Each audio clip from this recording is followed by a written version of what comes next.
శ్రీ సత్యసాయి జిల్లా కదిరి నియోజకవర్గం MLA doctor PV Siddha Reddy contract ఉద్యోగులకు వేతనాలు ఇవ్వకుండా బిల్లులు చేసుకుని కాజేశాడనే అవినీతి ఆరోపణలు, తమ అనుచరుల ద్వారా ప్రభుత్వ భూములను ఆక్రమించి సొమ్ము చేసుకున్నారనే ఆరోపణలతో పాటు ప్రజల్లో తీవ్ర వ్యతిరేకత కావడంతో వైఎస్ఆర్ పార్టీ సిద్ధారెడ్డికి టికెట్ నిరాకరించి మైనార్టీ అభ్యర్థి బిఎస్ మక్బుల్ అహ్మద్కు కేటాయించారు. ఎమ్మెల్యే సిద్ధారెడ్డికి నియోజకవర్గంలో ఉన్న వ్యతిరేకత వల్ల ఈసారి తమకే టికెట్ వస్తుందని ఆశించి నిరంతరం నియోజకవర్గంలో తిరుగుతూ ప్రజల మన్ననలు పొందిన పూల శ్రీనివాసరెడ్డితో పాటు మహమ్మద్ ఇస్మాయిల్, వాల్మీకి విద్యా సంస్థ అధినేత పవన్ కుమార్ రెడ్డి, డాక్టర్ బత్తల హరిప్రసాద్ ఉన్నారు. అయితే పూల శ్రీనివాసరెడ్డి అధిష్టాన నిర్ణయమే అంతిమ నిర్ణయమని భావించి అధిష్టానం ఎంపిక చేసిన అభ్యర్థిని గెలిపించడానికి కృషి చేస్తానని మద్దతు ప్రకటించి వెన్నంటే నడుస్తున్నారు. వైసీపీలో టికెట్ రాదని అసంతృప్తిలో ఉన్న నేతలను బుజ్జగించడానికి వైసీపీ అధిష్టానం జిల్లా ఇన్ఛార్జ్ మంత్రి పెద్దిరెడ్డి రామచంద్రారెడ్డికి బాధ్యతలు అప్పగించి అసంతృప్తులను బుజ్జగించే ప్రయత్నం చేసినట్లు తెలిసింది. పెద్దిరెడ్డి రామచంద్రారెడ్డి, వాల్మీకి విద్యా సంస్థ అధినేత పవన్ కుమార్ రెడ్డి, ఇస్మాయిల్, బత్తల హరిప్రసాద్తో పాటు పలువురు వైసీపీ నాయకులను సర్ది చెప్పే ప్రయత్నం చేసినట్టు తెలిసింది.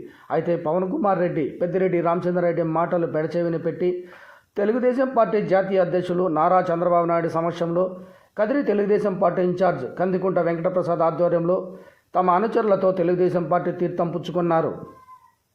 పవన్ కుమార్ రెడ్డి టీడీపీలో చేరిన లోటును పూడ్చడానికి గతంలో వైఎస్ఆర్ పార్టీని వీడి బీజేపీ తీర్థం పుచ్చుకున్న సత్యసాయి జిల్లా బీజేపీ అధ్యక్షుడు వజ్రభాస్కర్ రెడ్డిని సీఎం జగన్మోహన్ రెడ్డి సమక్షంలో జిల్లా ఇన్ఛార్జ్ మంత్రి పెద్దిరెడ్డి రామచంద్రారెడ్డి ఆధ్వర్యంలో వైసీపీలో చేర్చుకున్నారు. తనకు టికెట్ రాకపోయినా వైఎస్ఆర్ పార్టీ అధిష్టానం నుంచి ఎటువంటి హామీ లభించలేదని వడ్డెర్ల సామాజిక వర్గానికి చెందిన బీసీ నేత బత్తల హరిప్రసాద్ ఈ పార్టీని వీడుదాం అని తమ అనుచరులకు సంకేతాలు అందినట్లు తెలిసింది. బీసీ సామాజిక వర్గంలో అధిక ఓటర్లున్న సామాజిక వర్గం నుంచి బత్తల హరిప్రసాద్ వీడి వెళ్ళిపోతే పార్టీకి మరింత నష్టం జరుగుతుందని భావించిన జిల్లా ఇన్ఛార్జ్ మంత్రి పెద్దిరెడ్డి రామచంద్రారెడ్డి సర్ది చెప్పి డాక్టర్ హరిప్రసాద్ను ఒప్పించి సమావేశం ఏర్పాటు చేసి వడ్డెర్ల సామాజిక వర్గం అంతా వైసీపీకి అండగా ఉంటుందని తెలిపారు. ఈ సందర్భంగా డాక్టర్ బత్తల హరిప్రసాద్ మాట్లాడుతూ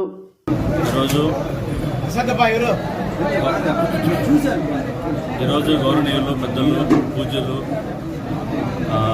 చిత్తూరు టైగర్ మంత్రివర్యులు శ్రీ పెద్దిరెడ్డి రామచంద్రరెడ్డి గారు మా కదిరి నియోజకవర్గం ఉన్నటువంటి మా గృహం నందు వచ్చినందుకు ప్రత్యేక అభినందనలు తెలియజేసుకుంటున్నాను.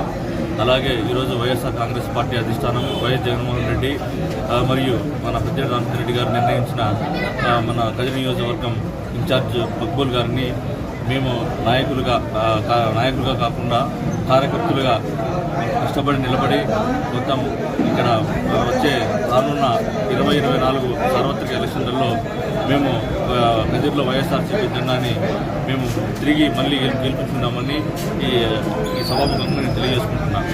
ఇక్కడికి వచ్చేసిన వైఎస్ఆర్ కాంగ్రెస్ పార్టీ నాయకులు, కార్యకర్తలకి మొత్తం అందరికీ పేరు పేరు నా ధన్యవాదాలు తెలియజేసుకుంటున్నాను.